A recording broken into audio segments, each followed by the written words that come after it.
Parjang block प्रशासन पक्षरु भीमभोई भिन्नक्षम सामर्थ्य शिविर ढेंकानाल जिला सामाजिक सुरक्षा और भिन्नक्षम सशक्तकरण विभाग आनुकूल्य और परजंग पंचायत समिति सहयोग में मंगलवार दिन स्थानीय पीएम श्री महेश चंद्र सुबाहु सिंह नोडाल विद्यापीठ परिसर में एक दिवसीय भीमभोई भिन्नक्षम सामर्थ्य शिविर अनुष्ठित हो जाइछि।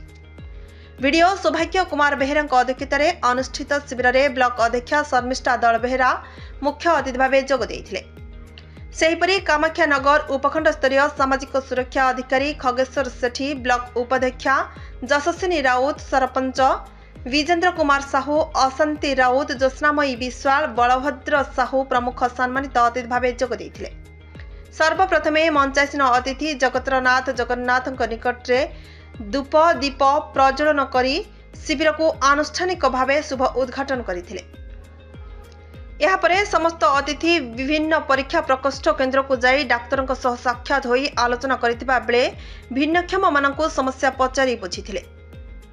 शिविर में मानसिक अनग्रसर, अस्थिशल्य, दृष्टिबाधित, श्रवण बाधित, अनग्रसर विभाग एहीपरि 5टी विभाग पंजीकरण काउंटर खोला जाइथिला।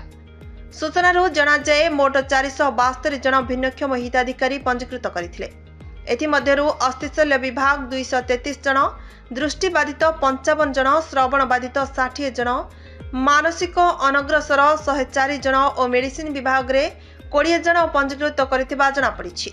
एही सब विभाग विशेषज्ञ डाक्तर माने आसी भिन्नक्षम मानकु परीक्षा निरीक्षा करथिले।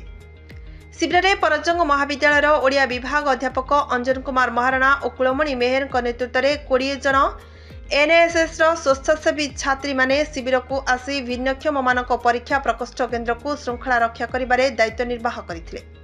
ब्लॉक सामाजिक सुरक्षा अधिकारी दुर्गादत्त लेंका और बानाम्बर नायक नेतृत्व में शिविर परिचालित होइतिबा बेले विद्यालय प्रधान शिक्षयित्री सस्मिता नंद, ब्लॉक अतिरिक्त शिक्षा अधिकारी सत्यव्रत साहू, अशोक कुमार पंडा, ब्लॉक कार्यालय समस्त कर्मचारी उपस्थित रही शिविर को सहयोग करथिले।